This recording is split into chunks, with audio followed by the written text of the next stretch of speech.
Cowabunga? Hey guys, it's Jay. Welcome back to the channel. Weren't we just here? Like, seriously, didn't I just do this report? Guys, fresh off of the last video which I did, just announcing the idea that Mattel has announced all these brand new characters for the Master Universe Turtles of Grayskull line.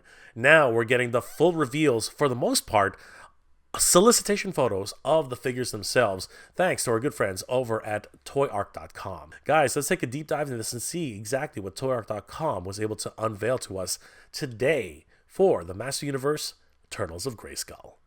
Let's have a look, everybody. Turtle Tuesday and Mo Tuesday have literally joined forces. This is ridiculous. Heading over to toyark.com, they're another wonderful resource for toy news all year round. Definitely give them a like and a follow. Tell them that Jay sent you. Guys, check it out. The article that was posted on November 7th, 2023 at 3:33 p.m. Turtles of Grayskull Waves 1 and 2 product images. This is nuts, everybody. We get to see the full extent of all the turtles who are going to be released in this line. What was done with this? Because earlier we found out about the overall release. 6 brand new characters are coming into the wave, so let's have a look at this, guys. This is going to be crazy. Of course, we're getting brand new images for the original released teased figures, if you will. And here is Mutated He-Man. He's looking even worse in terms of his overall look. He looks awesome, but he looks even more grotesque. You know what I mean? It's crazy.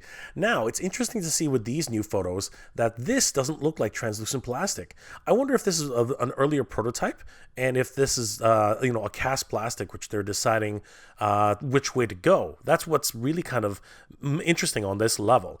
He seems to be more of a solid plastic that's not translucent.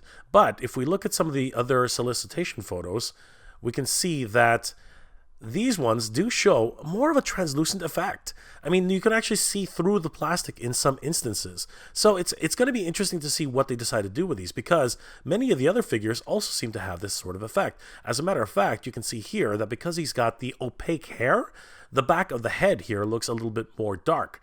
That is a clear-cut indication that that's not, solid plastic. It's more of an opaque plastic. Interesting. And I really am wondering now, what version are we going to get? Are we going to get this, like I said, slightly translucent version, or are we going to get this solid plastic version?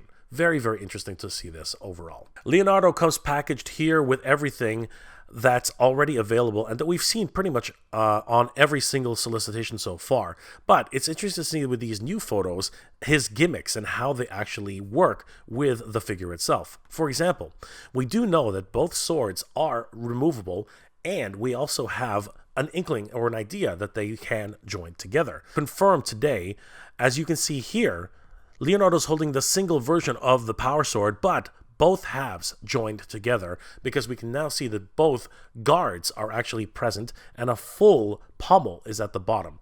Beautiful stuff. We can also see that Leonardo's shell from the back can be removed and used as a shield. That's beautiful. I love that whole idea. This is going to be a wonderful line, bar none. Here we can also see that the sword can be sheathed on Leonardo's back, on his shield. This is amazing. And of course, the turtle shell acts as the shield itself. Incredible. Donatello has only one accessory, or does he? No, he also has a full accessory which allows him to remove his shield. This is a brand new gimmick for Master Universe Origins, and it's really interesting to see that the turtles in this universe can actually remove their shells. That's never been a possibility in any other iteration of the turtles. I love the way Donatello looks here, and it still remains to be seen if this version of his power staff can actually hook up with Man-at-Arms version of his power mace. I guess we'll have to see how that works out. Here is Man-at-Arms, completely naked. I'm just kidding. We can see his entire armor set is displayed here, and he has his bodysuit. Of course, it's a darker green compared to the packaging design, which is really interesting, as I noted before. We do have his power mace, his shield, his sash, which is again very samurai inspired, along with his helmet. His helmet really does look more like a samurai type of helmet. He has his main armor on the top, with of course that fleece that he wears, the shoulder pauldrons, leg guard, and gauntlet. Here he is displayed with the power shield and power mace. He really does look wonderfully adorned with all of his armor. And here we can see how the shield affixes to his back underneath the fleece. I really am loving the way Duncan looks, and these high resolution photos really make it even better to see as we now have a full understanding as to how these figures can work. We did see some images of Krang, but here is the full pack out as he appears when you first get him. Krang, of course, a lot of people are pointing out that this is probably Megator or some sort of nod to Megator, which is very, very cool. I do like the way he's overall designed. He can actually become a full figure without Krang in the middle. That's really cool. And of course, a lot of people are also pointing out that this is probably going to be somewhat in the style of the Andre the Giant from the Masters of the WWE Universe, which is really cool. Comes with 2 additional accessories, an axe, which he can replace his hands with, as well as a flail or morning star. That's really cool, and I really am excited to see that this is coming full circle. Here, of course, is Krang himself outside of his torso carriage, but I love the way he looks, really indicative of the Master Universe Teenage Mutant Ninja Turtles crossover. Here we can see Krang completely formed as the android body, or Megator, if you will. And scrolling down, we can see that the cage opens up, revealing Krang on the inside, and it just adds that much more height to the figure when he adds this portion of the carriage. We can see the flail here. This is the first time we're actually seeing it added to the character. And of course, as with the gimmicks of all the Master Universe Origins, you can replace his hand with the Morning Star, as seen here. I love the way the Morning Star looks. It looks incredible. I wonder if it would have been nice to make this into a more, steel type of appearance, but I suppose, a rusty chain is as good as anything. And then also does really coincide with the chains that he has around his waist and his upper body. Krang also does come with that signature axe. This is really cool, as it really gives Krang additional accessories to melee with all of the figures in the line. And there we can see Krang just hovering his little tentacles, trying to see what else he can do to help the situation. Here we get a first glimpse at Ram Man in high resolution. He looks awesome. I was right in saying that this is more of a translucent material. Again, it's going to be interesting to see if they decide to go in this way. As I said in the last video, he has these wonderful looking horns, those wonderful ears, and I think he really is another one of the evil characters. He's been taken over by the ooze. We can see all that green veiny material, much like the way it was with He-Man, in the way his veins just popped out when he was actually mutated. I really do love the armor that Ram Man has here, very indicative of the original character, but with these new spikes, which are, for whatever reason, the ooze seems to change that as well. And even his overall attire, there's now a Ram insignia on his belt, and he still keeps his legs, but as we'll see in a minute, his overall lower appendages are actually very, very different. He comes with 2 axes, one of a more traditional double-bladed axe, and of course his signature axe, which came with the original character all the way back in the day. Here we have Ram Man, Goat Man, I don't know what you want to call him. Obviously he is a ram, and this is so poetic. I mean, his name is actually Ram Man, and now he's turned into an actual ram. We can see that the axes are huge and can affix to his back, as well as these huge cleft hands that he has. Just so much fun. I really like this character. He's going to become a very popular character, bar none. It appears as if you can even take off his armor. That's going to be a lot of fun too. Here we can see for the first time that Ram Man's legs are completely different. They have the upper portions of the original Ram Man, but as we move down further, they are more like Ram's legs, where they actually have, that secondary knee, and that's going to be a lot of fun. I do like the cleft hooves as well, and of course we can see that this is translucent material. Here he is with both of his axes. He looks crazy, and again he's got that sinister look about him, as if he's possessed by the ooze itself. And we can see that the other axe, his signature axe, is actually holstered into his back. This is going to be a character which I'm very, very excited about, and I hope to get him very, very soon. I can't wait for the spring of 2024. The Shredder is here, and very interesting nods to the evil Horde. After all, he appears to have Hordak's bow. Again, a lot of people are speculating that this is a mutated version of the Shredder and Hordak together. And his eye sockets would somewhat, lend credence to that, because this actually does sort of look like Hordak underneath. As a matter of fact, even the way his armor is shaped is very reptilian in nature, and a lot of people are just wondering if this is actually Hordak underneath in disguise. He also has this huge battle axe, and it really looks awesome in this rendition. Of course, he has a cape, which is not soft goods. This is definitely a plastic cape. Here's the Shredder once again with his huge battle axe. Oh my gosh, he does have that weird looking appearance, and I really am starting to question if somehow Hordak has actually mutated with the Shredder or possessed him with using magic in some way. So yeah, this really is starting to make me wonder, is the evil Horde involved in this particular scheme somehow, and have they joined forces with the Shredder? Or is this Hordak in disguise? The next figure is Beastman. Seriously, this is definitely one of my favorite characters so far. They took a regular Beastman, a standard Beastman, and basically redressed him into a samurai type of character. I love it. Look at that chain link whip. A lot of people are calling this the Ivy Whip for obvious reasons. That wonderful Oni shield. And of course, the armor set of a Shogun general. I mean, he's got the helmet, he's got the shoulder pauldrons, and of course, he's got that wonderful sash that is indicative of generals in a Japanese samurai army. Of course, he has his traditional strap set. I love the way they've created this figure. Here he is with the whip. Oh my gosh. It really does make it completely different when you see the whole thing put together. I really am loving the colors, the overall design of Beastman here. He looks amazing. And it appears as though the shield, this is interesting. I don't think they have the right shield here. This shield looks very, very different compared to the shield they've paired him with here on his armor set. I wonder why that is. As we can see, it's not the same shield. That is weird. I wonder why they showcased this shield here on the overall pack out, but he has this shield in the solicitation photos. Very strange. I wonder if that's going to be something to look at, as maybe a chase figure. I wonder if that's actually a thing with this particular character.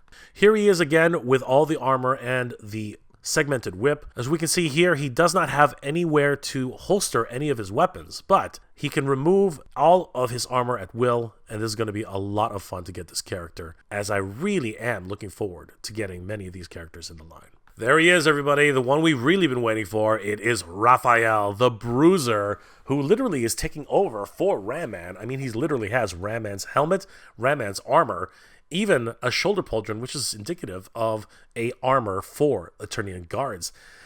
He looks amazing. Look at the size of those size. I can't believe I just said that. Holy crap. This one looks absolutely ridiculous. What are these things? They are just crazy medieval type weapons. Oh my goodness. Here's Raphael with all the armaments on. That sai is ridiculous. It looks like a sort of like sword, oversized sword. These don't look like sais at all. These look like massive swords, and this is ridiculous. He looks amazing, completely decked out here in his armor. I love it. I love the red highlights. I love the green skin. I love those gigantic weapons. This is incredible. Here is Raphael without his helmet, and he's looking even more badass. Just basically putting himself out there in the elements. I love the windswept bandana. It's beautiful. Look at the size of that sai. It literally is a sword. And of course, he can remove his shell to use as a shield. This is incredible. I'm loving the way this line has come together. Bravo to all the sculptors and the designers who worked on this product. We can see here that you can sheath his gigantic scythe on the back on his shell. This is just amazing, guys. I'm really loving the overall designs for these characters, and I can't wait until we get our hands on them. Unfortunately, there's only one photo for Slash, but what we see here is plenty. I've got to say, here he is, and he looks absolutely ferocious. Look at those teeth, those incisors. He looks absolutely ferocious. I love it. We can see the inspiration for Faker with the chest sticker on the top inside of the armor set, which is interesting because, as we know, the carapace itself is actually supposed to be part of Turtles, but here it literally has been cracked right wide open. You can see the actual data discs, which are actually pizzas. That's crazy. And of course, he's got his huge shell on the back, which I believe should be detachable. He's got those Beastman type of bicep armor, those signature wrist guards for the Master Universe. He's got a reverse S, of course, being Slash. And this isn't Slash, guys. This is Sla'Ker. So much fun. He does wear full sets of boots, but you can see the toes just sticking out there. And of course, his two short swords, just absolutely ferocious. This is going to be a really sought after character. I love the single eye, which has been completely replaced. I love this guy. He looks amazing. Can't wait until we get him into the line. Mutated Moss Man. Oh my god. He, again, is full of this translucent material. We can see that. And it's going to be interesting. Again, we saw that He-Man had 2 different types of materials for the solicitation photos, but I'm pretty sure this is definitely going to be a translucent material for Moss Man. Look at those tentacles. Look at that purple armor. It's just crazy. Again, there's something going on with the ooze and the way it mutates different types of characters in Eternia. But yeah, he does not look like Beastman at all. He looks amazing. I love the tendrils. I love everything about this. He comes with a couple of different accessories. I'm not sure what this is. It looks like a claw. Maybe it protrudes or attaches onto his arm to make it look like it's shooting out. It is also made of translucent material. He has what appears to be a replaceable neck and a replaceable head. What is going on here? That's like a Venus flytrap. This is nuts. Oh my god, look at this monstrosity. Look at this beast. Oh, this is crazy. Look at how much taller he is. I think that this is going to be a deluxe figure for sure. This looks like a deluxe pack out for Moss Man. Holy crap, he literally has replaced his head with this Venus flytrap. That's just dangerous. And of course, all the tendrils are going everywhere. He's literally just lost it.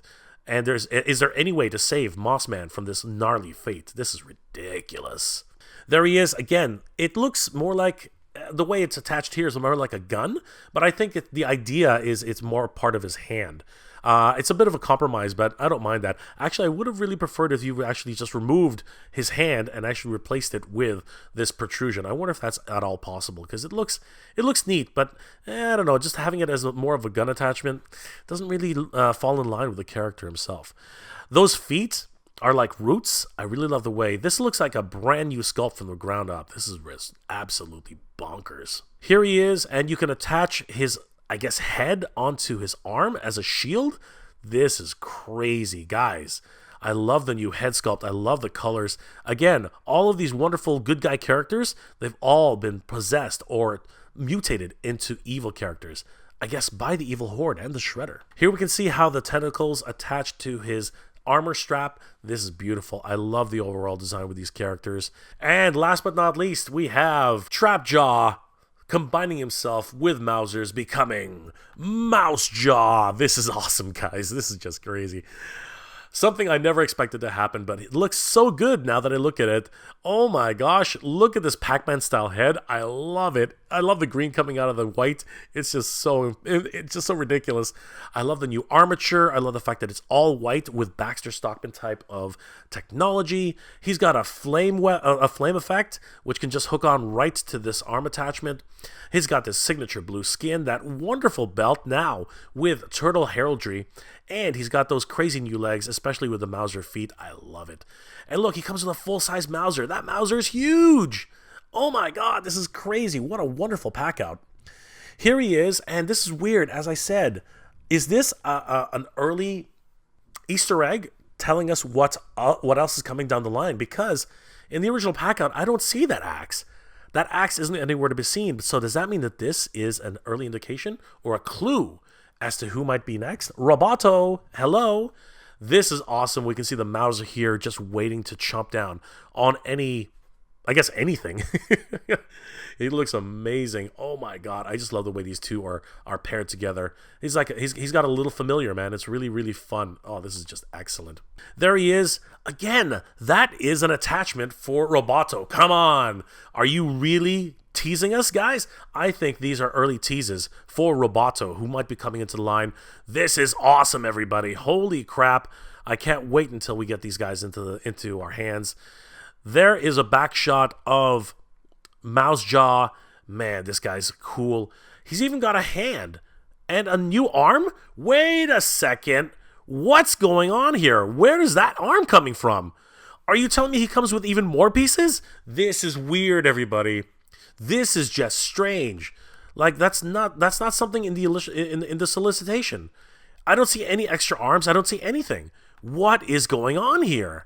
That is crazy. Or is it just another tease that this is something of a new character who's going to be coming in the line? This is the true form of Mouse Jaw. He's combined all of his accessories together. The Mousers, the flame effects. they can attach to the left and right of his belt. He looks absolutely insane, and I can't wait until we get this figure into our hands. This is nuts, everybody. But yeah, I think they're teasing us with additional parts from different characters. This is crazy, everybody. Even Beastman has shown other parts that are for different characters as well. And it remains to be seen what's actually happening here, because there's a lot of teasing going on, and I don't know what it actually means. But rest assured that 2024 is going to be full of Master Universe Turtles of Grayskull goodness. This is absolutely crazy, guys. Cowabunga. Oh my god, guys, this is absolutely nuts. What a Turtle Tuesday. What a Mo Tuesday. Just combine those two together, and what do you get? The Turtles of Grayskull, everybody. This is nuts. I can't believe what ToyArc.com was able to unveil to us today. I mean, earlier today, the official announcements from Mattel were one thing, but getting to see all of these figures up close and personal, that is absolutely incredible.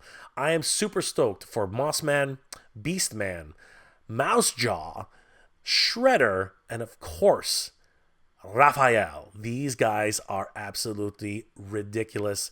It's too bad we didn't see enough of Slash. I would have liked to see a lot more of Sla'Ker.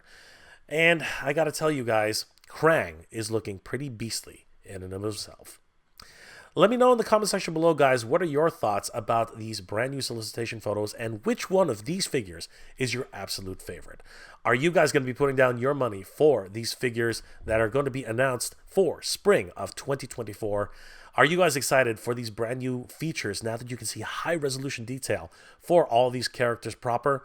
Or have these high-resolution details shown that you're really not into these characters as a crossover for Turtles and Master of the Universe, and you'd rather that they just finish the Master Universe Origins line proper as soon as possible, instead of sidetracking with crossovers like this?